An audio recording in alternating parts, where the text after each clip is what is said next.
This episode is presented to you by NFL Sunday Ticket, now on YouTube and YouTube TV. With NFL Sunday Ticket on YouTube and YouTube TV, you can watch your favorite teams' out-of-market Sunday games, plus watch up to 4 games at once with Multiview. Don't miss the race to the playoffs. NFL Sunday Ticket is now just $39 when bundled with YouTube TV, where you get even more football. Visit youtube.com/Spotify offer to sign up now. Lowest price on YouTube TV with base plan. Rest of 2023 season. Terms and embargoes apply. No cancellations. Introducing Royal Caribbean's newest ship, Icon of the Seas, the ultimate family vacation. The ultimate 6 slides, 8 neighborhoods, 0 compromise vacation. The ultimate never done that, can't wait to do it vacation. The ultimate chillin' by a different pool every day of the week vacation. This is the Icon of Vacations. Icon of the Seas, arriving in 2024. Book today. Come seek the Royal Caribbean. Ships Registry, Bahamas. The holidays are a time to feel and create joy. And what could be more joyous than the look on her face as she unwraps a stunning new jewelry piece from Blue Nile? How about getting 50% off your purchase? Blue Nile offers premium quality, priced below traditional retail. Their online experts are available 24/7 to answer any questions and make sure you've picked the perfect gift. For a limited time, you can get 50% off at BlueNile.com. That's 50% off at BlueNile.com. Vaginas are absolute magic, and Ollie is here to give them the respect they deserve. That means shame-free supplements made with clinically studied ingredients to keep your pH in check and your pleasure a priority. Put yourself on top. Go to Ollie.com today. These statements have not been evaluated by the Food and Drug Administration. This product is not intended to diagnose, treat, cure, or prevent any disease. My football team's got me drinking. My football team's got me drinking. Give me beer, whiskey, wine or gin, anything to shake this mood I'm in. My football team's got me drinking. Back at it again with another episode of the Shades of Blue Soccer Show. I'm Cody Bradley, Thad Bell, Robert Russert, and David Greenwald are all here. David's muted because he's dealing with the child, as always. I love it. Spider-Man just made an appearance in the Zoom. It's a good start tonight. Sporting Kansas City, still on fire, still eliminated from the postseason. But you can't uneliminate. It always feels good making Seattle Sounders fans feel bad. Now, I do have a complaint to log. Can I log a complaint? Yes, go ahead. Before the game, Sporting players were way too friendly to Sounders players on the field before kickoff. It was like they were shaking hands. They had their arms around each other. I'm like, what is going on here? I don't approve. I didn't notice that. They're all professionals, all right? I think I'll allow it for them. They can be professional as long as they beat them in the game. We are the ones. Whistle blows, man. It changes. Yeah. So I actually have a space in between you two. I'm mostly fine with it, except for Will Bruin, because screw that guy. Yes, everyone can get behind that one. There's a lot of connections to Seattle, though. Even though the fans hate them, the players have dealt with a lot of them. So yeah. I mean, Jimmy Madranda's there, Precky's there. Beautiful part of the country. I need to explore. Yes, that in Portland. Sad to say, but yes. Yes, definitely. Okay, yeah. So Sporting Kansas City are wrapping things up this weekend against FC Dallas, and a bit of a woulda, coulda, shoulda situation. It could be a massive day for Sporting Kansas City to maybe sneak into the playoffs. We were just talking about a tweet from Mike McGrew where he pointed out the only loss for Sporting Kansas City since July 30 was the heartbreaker in Austin, in which they gave up 2 late goals and lost 3 points just like that. And if they had not done that, all they would need is a win this weekend against Dallas, and then for Vancouver to win against who? Somebody. My fellow podcast. They need Vancouver to beat somebody, or they would have needed Vancouver to beat somebody. So anyway, woulda, coulda, shoulda. But it made me wonder if there are any other, the fine lines that we've had this season and how close they came to actually clawing back here. I'm wondering if there are any other defining moments that you guys remember, that anything that sticks out from this year that had that one goal not got in, or had that one guy not tripped, or the ball not gone between Pulscamp's legs if Sporting Kansas City would have made it this season. Or maybe not even that. How about just an especially tough moment that has stood out this year? One that just Jose Maury versus Atlanta. Yes, Jose Maury, yes, just trotting around the field and then never to be seen again after that one game. That's a pretty far reach back, man. Yeah. We watched that game at my house. It was miserable. It was miserable. It was all your fault. Oh, we did. I forgot about that. We all gathered and watched that together at David's house. That was fun. Well, how about the 7-2 loss to Portland? That was not a high point. Yeah, that's a good point. Should we have beaten them at all, though, or is it just the fact that we really got driven into the ground that makes that one hurt? Yeah, I guess I don't know if we should have beaten them, but yeah, getting driven into the ground is not good. They are right on the line as well, but they're sneaking in. It looks like. I think they're going to be the last team in, or probably. Yeah. Well, we could talk about team defense overall in just that whole first period. I mean, I did this stat tonight. I looked it up. Right now, we're at 41 goals for, 52 goals against. Take away September, October, and August games. Back when we had 24 games played, we were at 19 goals for and 42 against. So that's a negative 23 goal differential. Now we're only a negative 11. That's just amazing difference in those games. Right. And take out that one game against Portland and we're right there. Exactly. You know, the losses that stick with me and I think are more frustrating, you know, it's one thing to lose to LAFC. They won the Shield. They're an awesome team, even with Garrett Bale. But losing to teams like Colorado, losing to Chicago 3-1, like getting pounded by Chicago, who I haven't looked at the standings today. Are they going to get the spoon? Are they the worst team, or is it DC? I have not checked the most recent. But I mean, regardless, they're hot garbage. It's losing to the bad teams, I think, that is more frustrating, drawing teams like San Jose, because those are the margins of making the playoffs or not making the playoffs. You know, everybody loses to LA. Everybody's going to lose to Nashville and, you know, I guess on the road. If Nashville's on the road, they don't win that much at home. But losing to Seattle at Seattle on that god-awful turf, that's all fine and dandy. But getting pounded by Chicago is it's real tough to make the playoffs if you do that. Yeah, we had back-to-back loss to Colorado, and then we lost to Chicago. Yeah. I think that was one of those the following week we did is this a low point of the season after the Chicago one. No, David, you mentioned the Gareth Bale goal, and yeah, that's a valid point. Garrett. Yes, Garrett. I'm sorry about that. Sorry, I don't want to disrespect the player by saying his name wrong. You want to disrespect him in other ways. Yes. I would. That one does stick out to me though, just because the ease with which it was done, what it meant, how other teams were so far beyond what our team was. The way he just strolled down and put that ball into the back of the net, it just symbolized how far away that our team was from being good. And yes, that's the first one that comes to my mind of at least one particular goal that hurt the most. You know, it's interesting you say it that way though, because that was the prevailing sentiment at that time, was how far away Sporting is from being good. But they were really one or two players away from being decent to good.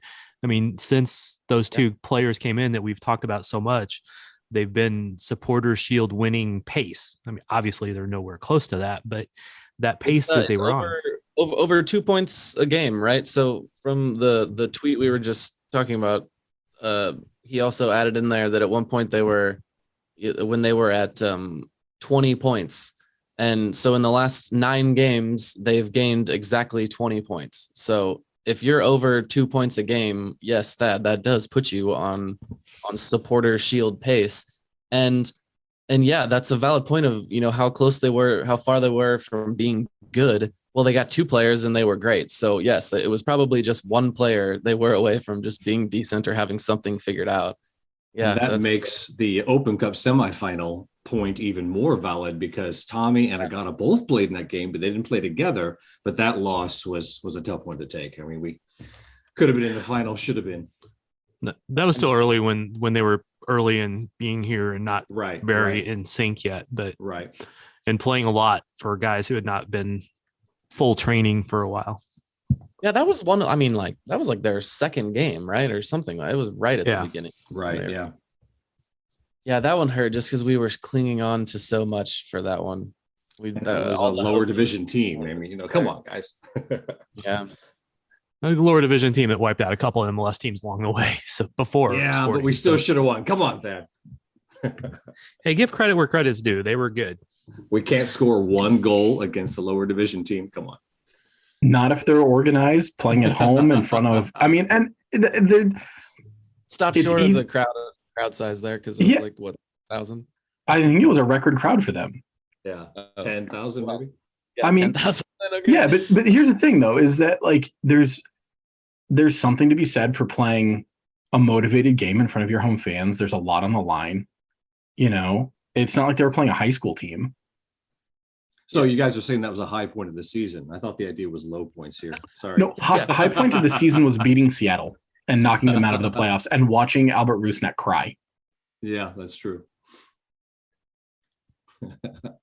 So there was real Sounders tears on the pitch.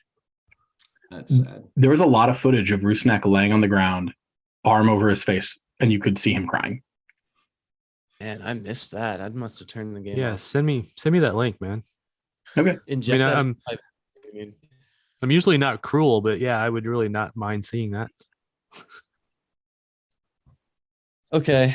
So Vermees recently just had some interesting comments here. I'm taking, he was on the program with Soren Petro.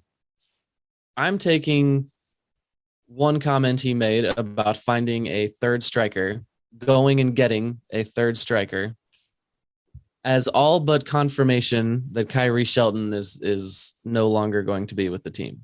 Why would he be speaking of going and getting a third striker if Kyrie Shelton was going to be around? Maybe he doesn't count Kyrie as a striker anymore. There you go. Okay, yes, that's a reach there. Quite a pivot he would have had to have made last week. Well, kind of yes, but kind of no. It's been interesting when he's been asked about, the turnaround and all that stuff. And he goes, well, it's what happens when you get a 10 and when you get an actual 9.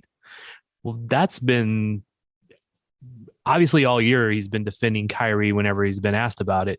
But that was pretty much a little bit of a slam right there when he goes, well, when you get an actual 9, then you can play better.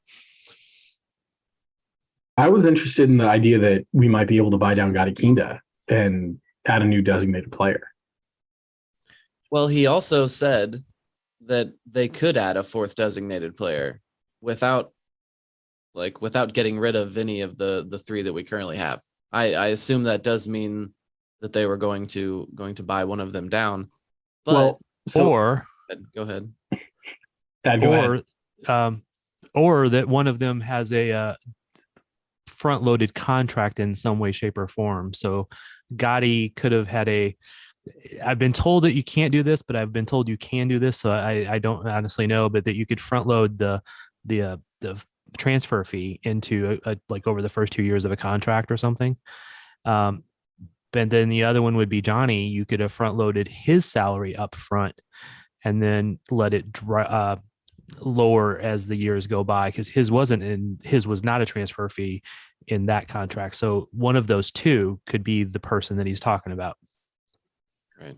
And so if you go to thebluetestament.com, where many of us write, but not Cody, Chad Smith has an article about the mechanisms and the ways in which Gotti could potentially be the one to be bought down. I don't know if he references Johnny, but then also in our Slack group today, a rival podcaster who will not be named, who also writes on the site more than Cody, sent a link to a tweet from AS Football, and it's in Spanish, but the translation is that with the new Apple TV contract, there's the chance that they're going to open up another DP spot, that there's going to be some sort of influx of cash, and potentially the league's going to add a 4th DP spot.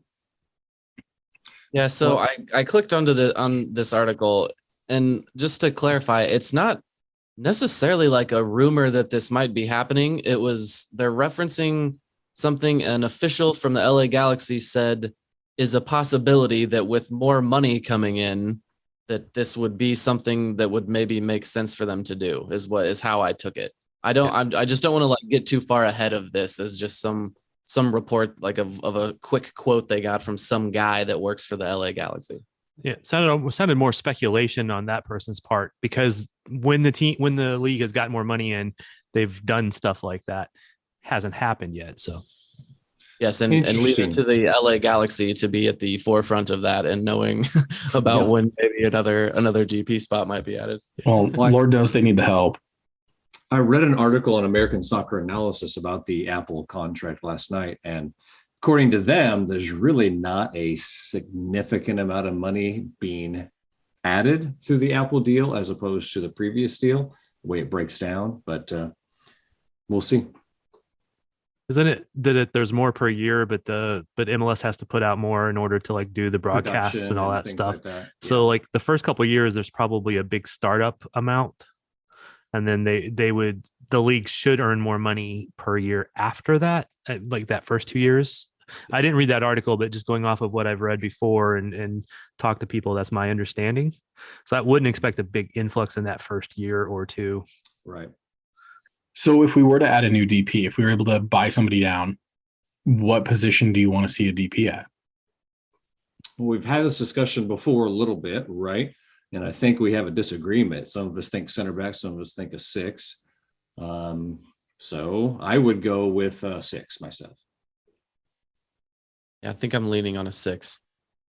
If we actually had the conversation of who we need the most, I don't know if that's the same as where we should get a DP, but I think I was leaning on center back as being a bigger need. But if we're getting a DP, I want a fancy number 6. Like, what's a fancy number 6? Do you have a person in mind? No, but that's not my job. That's not my department. Well, Cody, let me ask you, what type of 6 do you want? I mean, do you want a Barcelona style Ilie vintage Yuri, the guy who's gonna break the lines with passing, or do you want like a Diego Chara, like ankle breaking destroyer? What kind of 6 do you want? No, I want nothing like Diego Chara. I want the opposite of Diego Chara always. Anything Diego Chara like, I want nothing of. That's Yuri. That's Ilie. Give me Ilie at least. Prime Ilie. Or Iniesta. That's more Iniesta. He wasn't an ankle breaker. So you came I was up with watching the Sporting Sounders game again before our podcast here tonight, making notes on certain things. And Eric Tommy is not a defensive midfielder in any way, shape, or form. He doesn't shut down crosses. He doesn't track back. Remy Voltaire is not a very strong tackler. I've looked at the stats on it as well. He covers a lot of ground, but he's not the greatest tackler in the world. And Roger still. I think we decided he was. Yeah, Roger is still the best tackler on the team. But, yeah. So, I mean, I would want somebody who can certainly tackle, someone who can read the game, position himself a little bit better, to slow counterattacks down. Those would be my first criteria. Well, it's actually a valid point about if we need a bruiser or not, because if Roger Espinoza is leaving the midfield, if he walked off the field at Children's Mercy Park for the last time last weekend, then maybe we do need that in there. Maybe we do need the bruiser in there. But I still think, I still think we need. I want a passer. I want somebody pulling strings and running the game from back there, a maestro. If you go for a DP level, you got to get somebody who can do both. Essentially, I mean, right. Not just. I mean, you're never going to get. I won't say never, but you're rarely going to get somebody who's going to just slam people and be the string puller, maestro, perfect passing guy. But you can get a much better blend than what we've had in the past. Maybe we've tended to have either the ankle breaking kind of guy or the passing guy, and they weren't extremely great at the other thing. So if you did go for a DP there, that's where you'd have to like find that perfect player. So David, would you say the LAFC midfield is a model we'd want to look at? Well, which iteration of the LAFC midfield? Because they've Acosta and Arriaga. I mean, that's pretty good. They play a very different style and very different system than we do. Right. You know, love Ilie. He gets a lot more cover, especially playing next to Kellen Acosta. Yeah. And I like Kellen Acosta. You know, he's for MLS is like a pretty solid player. I don't know that I would want to change our tactics. I think with Tommy and Kinda and Remy rotating through those three guys for the two like attacking 8 spots that we have, the dual 8s, I think that's pretty solid. And I would prefer to have the single holding mid. We talked about this last week, somebody who kind of like Ilie would back in 2018, drop between the center backs, allow the center backs to flare out wide, allow us to push Caden Pierre and Logan Ndembe forward to kind of almost function more like wing backs in the attack. I've really liked Caden Pierre this year, being able to carry the ball, like progress the ball forward. And Ndembe too. And so I don't know that I would want to trade our system for LA's system. But it's tough to look at their roster and not like a lot of the guys that they've got. They've got their scouting and recruitment. John Thornton's done an awesome job out there. I think a lot of their guys could fit into the system pretty well as it is. I mean, Acosta could fit right into this midfield, I think. And if you look at the game this past Sunday, Seattle was playing with a 19-year-old and a 20-year-old as their two holding mids. And, that's an awful big ask for them in this game to perform. And obviously, I think we won the midfield battle pretty convincingly. Yeah, but they only let in 1 goal at the end. Yeah, right. I think that has more to do with Stefan Fry than Josh Atencio. Josh Atencio is a really nice player. He's got a lot of potential and a big future, but Eric Tommy made him look every bit, 19, 20 years old. Yeah, for sure. We were on this subject talking about the new deal with Apple, and a topic I've wanted to talk about is, I don't know if you guys noticed, all of the broadcast team was seemingly getting sentimental and saying goodbyes this week. And it is genuinely, I don't even think they know. I don't think Nate entirely knows everything that is happening yet. So that's why there's a lot of stuff in limbo. That's why you're not really hearing a lot about it. No one knows what to say yet about it. So it's an interesting side of this, but it does appear like we're going to lose our local broadcast team, which is a very sad thing. Our friend of the pod, former pod member Allie, will I don't know what is going to happen there, but yeah, that's sad to see that go. We liked seeing her. We liked Nate and Jake. My plan personally is to steal Jake. I'm hoping we're going to steal Jake and he's going to be on our show next year. So that's my goal here. I'm going to snipe him. So I definitely agree. It's sad. Of course, Allie's been positioning herself, for this. She's got options. Jacob's obviously looking at, a job within sporting. Nate has other options. So that's all good. But yeah, definitely sad to see them splitting up. Yeah. Allie's been doing, she's done a couple of the play-by-play on NWSL games. Right. Yeah. She actually did the last one for KC Current. Great one. But, and you can see her growing in that role too. And Jake's already basically transitioned to sporting. He was already transitioned into the technical team, scouting and helping out at practice and stuff like that. So I think that's where his interest actually really lies. So I don't know if they'll let him be a member of the pod with that insight, but I really hope he would join us a lot. You miss 100% of the shots you don't take. No, we're going to take that shot, man. In fact, this is an open invitation to Jake to come on the pod forever. So, well, actually, the last time I spoke with Jake, he was seemingly annoyed that Thad didn't invite him on more often. Every time I see Thad, I'm like, hey, just let me know. I'm ready whenever. And then the season was over. We only had him on a couple times. I don't know if he actually phrased it that way that often, but maybe he did. I'm going to steal him. We're doing it. All right. Well, thinking of goodbyes, of course, the FS1 people blew the whole Zuzi thing out of proportion. But did you guys get a feel from what Zuzi's walk around the pitch or what? Yeah, I guess you're referring to that he made a decision that not all players do, which is to walk while being subbed out around the pitch. It was the closest side he was to, but yeah. Yeah, that is actually the rule they're supposed to follow. Yeah. Right. It is a new rule. I guess it was like a couple years ago that has been in place, but it seems to rarely happen. So yes, there was some suggestion that he maybe took a longer route, a slightly longer route, the scenic route to maybe say some goodbyes or whatever. I don't know. I know nothing about this. I have no inside info. Thad, we've talked about it in the post-game interview. He made it sound like he was going to be here next year to me. Yeah, so for sure. Did it sound like he was going to be in Kansas City or that he was just going to keep playing? He talked about, what building this team for the future was doing, stuff like that. And so it sounded like he was here. What was the exact words? He said, not done, that's for sure. Yeah. Yeah. And I tried to catch him at the end too with a very direct question, and he did kind of evade that one a little bit. Yeah, he did. Now, what can't remember the exact words. If this is Rogers last year, he didn't do anything of the like at all. So I thought that was interesting. I think that's just the difference in Roger though. Right.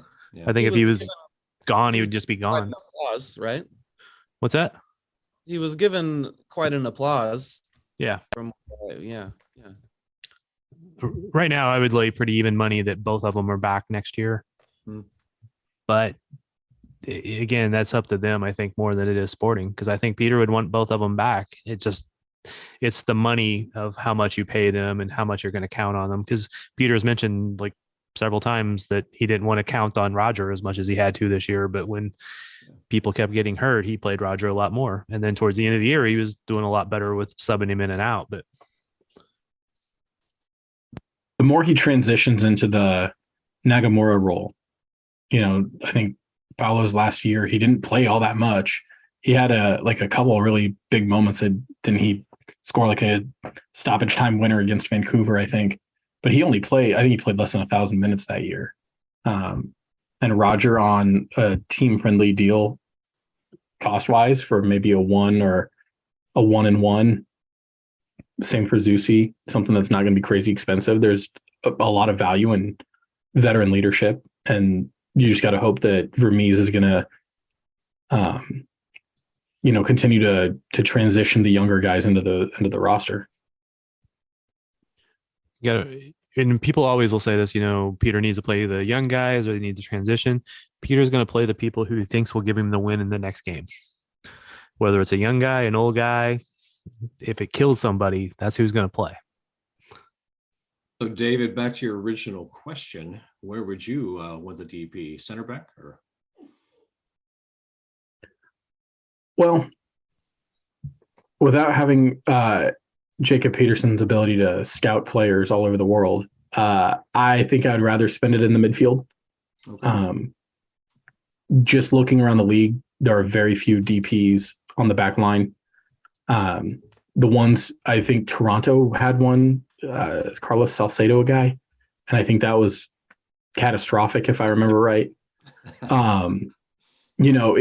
It's not good value. There's a lot of statistical analysis on everything on, you have to pay extra money to generate goals, that the bulk of a team's money gets spent on forwards and attacking midfielders. It's easier to find replacement level or slightly above replacement level players the further back the pitch you go, which is why you don't see DP goalkeepers. You don't see a lot of DP wingbacks or fullbacks. I think Vancouver might have had the last DP at fullback. I can't remember the guy's name off the top of my head, but he wasn't particularly good. And it kind of throws chaos into your roster construction when you've got that many resources allocated to a position that doesn't necessarily return the same value as a 10 or somebody on the forward line. So if it's between center back and defensive mid, probably want a defensive mid, somebody who's going to, be contributing in the goals added category, almost like Fontes. If Fontes was faster, I'd be really curious to see what he could do at the 6. So it's interesting.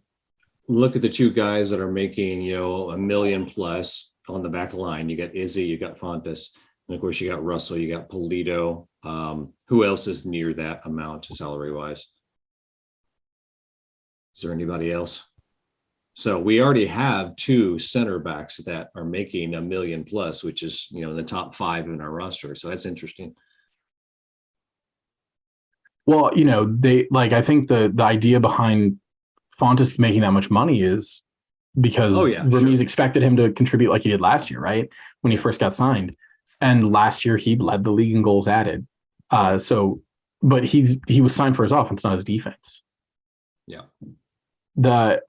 It's Polito, Russell, Fontes, and Izzy are the guys who are all making over $1 million. And then Kinda is at 900,000, Voltaire's at 800,000.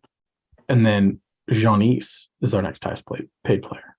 Yeah, 650, I think. Yeah, which is a little weird, but and that's where the transfer fee comes into it, prorated across, I'm sure. Yeah,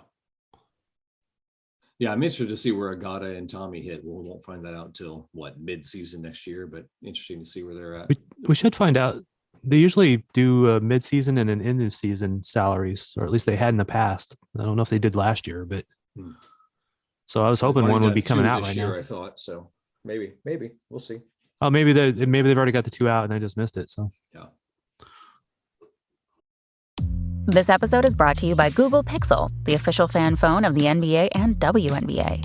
The new Pixel 8 and Pixel 8 Pro are built different. How? Take the Audio Magic Eraser tool. It helps block out distracting crowd noise so your play-by-play commentary sounds crystal clear. The only phone engineered by Google brings out the audio you care about so your videos sound as crisp as they look. Learn more at googlestore.com/pixelnba. Audio Magic Eraser requires Google Photos app. May not work on all audio elements. Let's go ahead and shift gears. Thad, I know you guys will probably be doing a Keeping Current episode soon on the recently released Yates report on the NWSL. But I obviously wanted to talk about that here at least a little bit. Painted obviously a very ugly picture, including sexual misconduct among a whole slew of very gross things, coaches and other powers that be. So yeah, I just wanted to hear your initial reaction to this. That I know some of it was obviously like kind of expected, but now that it is official from former attorneys general, just what do you think about all this? You're right that a lot of it was expected. Some of it, a large chunk of it, was known already in one way, shape, or form.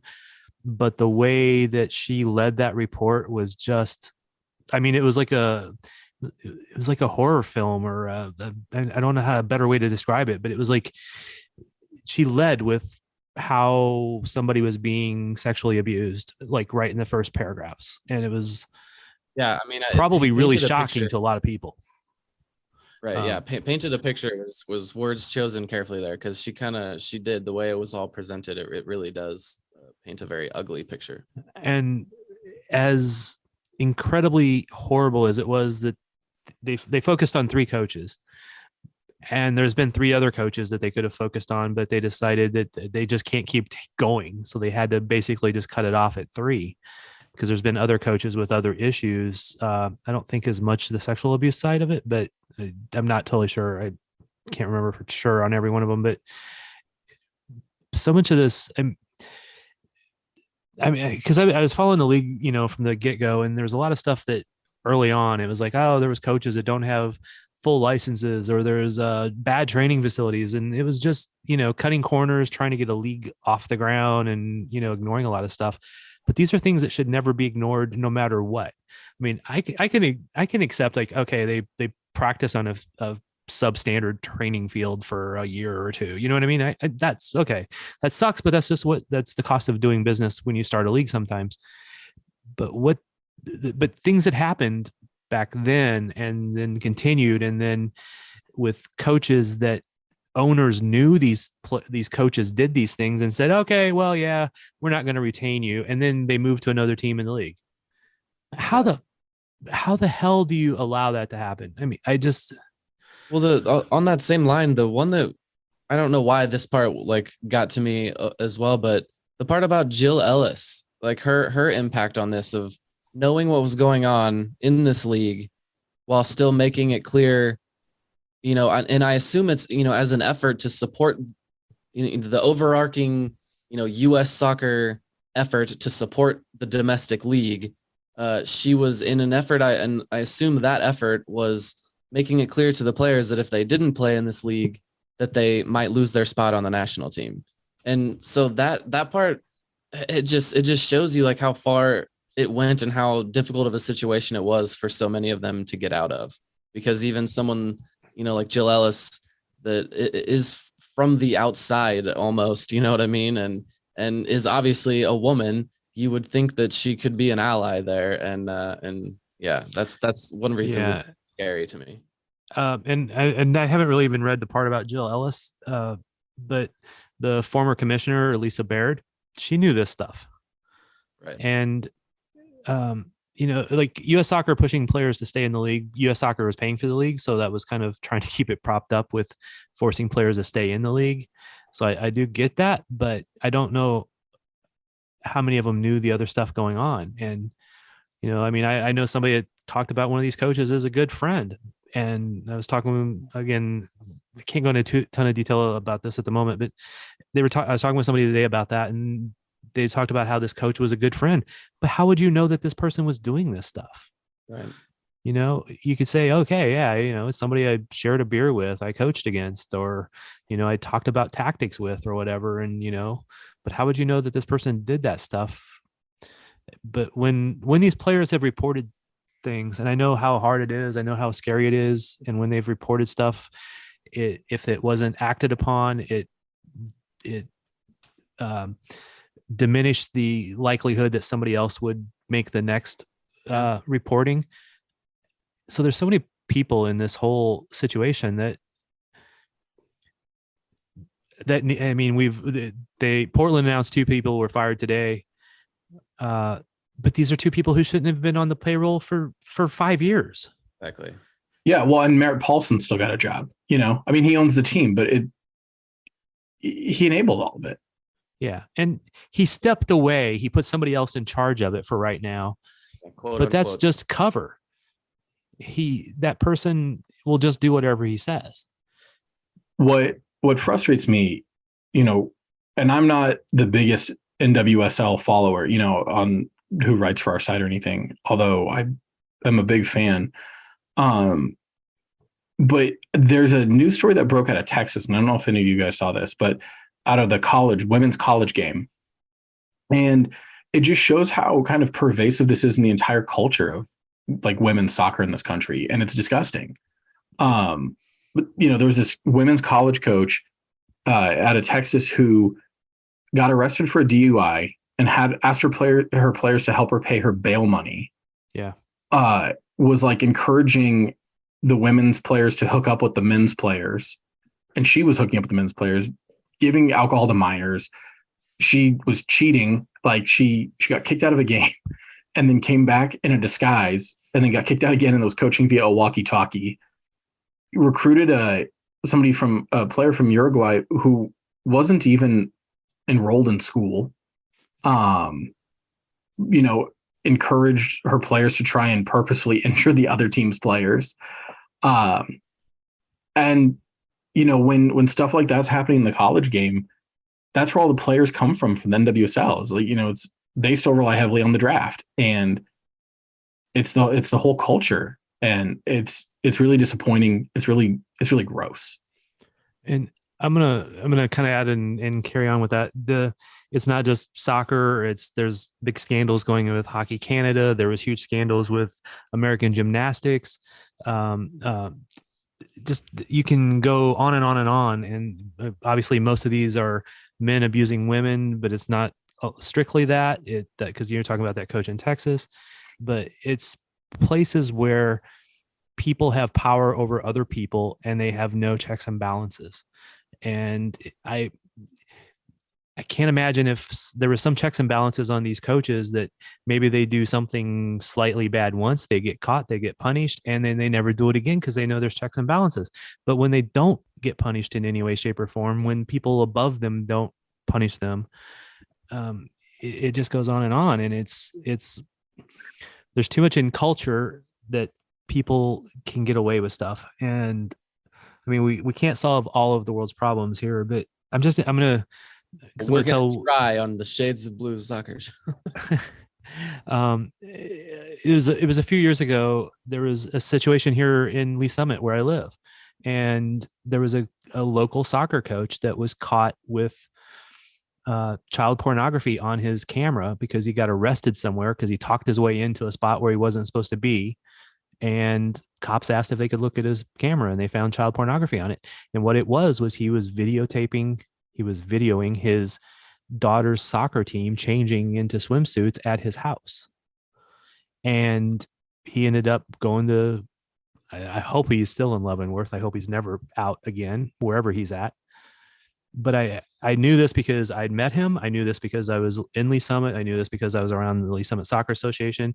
And I knew this because some of the kids from his team came to the older team in my daughter's pod.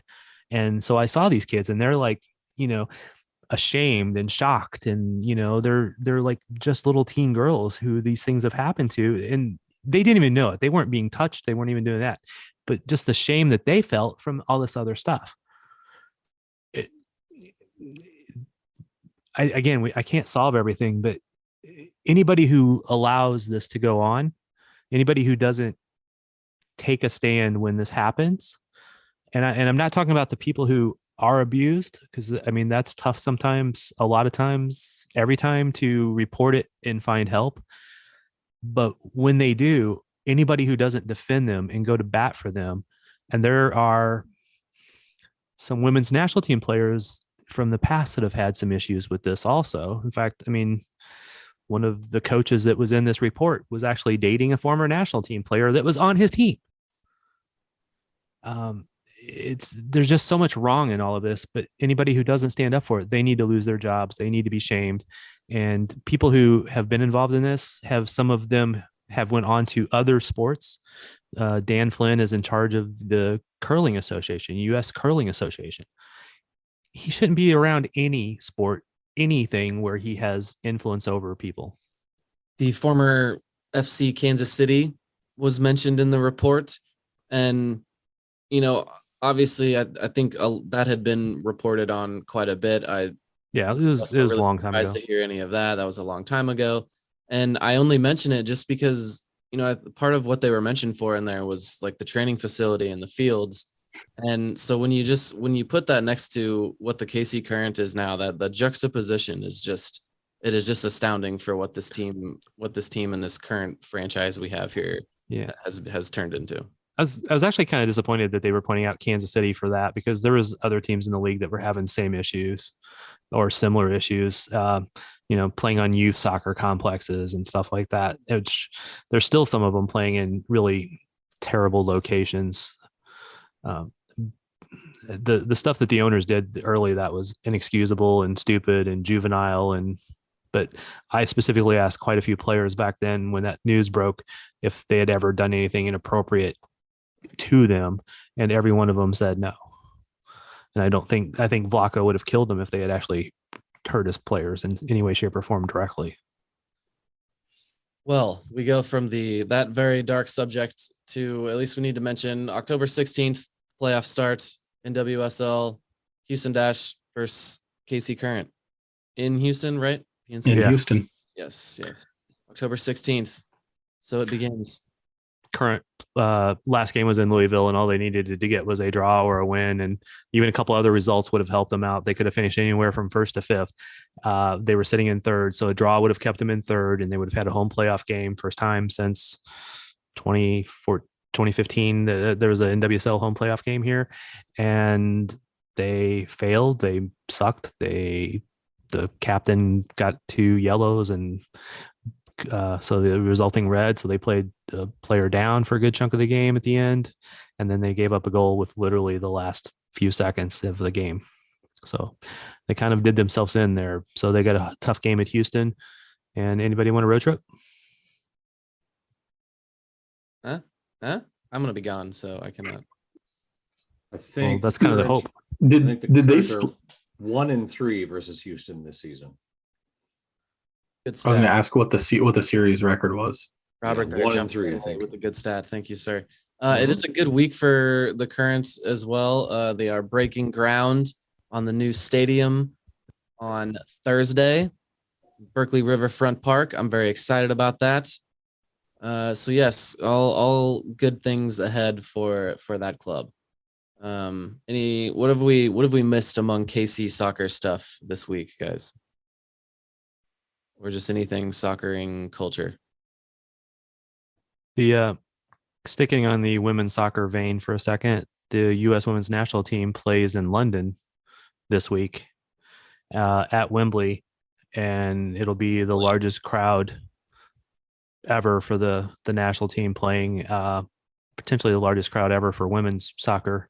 I'm not totally sure on that. Now that I said that, Playing the Lady Three Lions. Yep.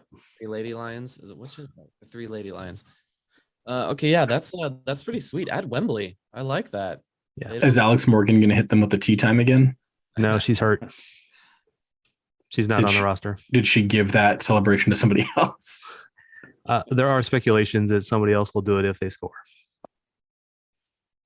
But yeah, they had a presser with a couple of the national team players yesterday after the Yates report had broken, and one of them was Becky Sauerbrunn, the team captain and former FC Kansas City player, a standout defender in every way, shape, or form, smart, talented, everything.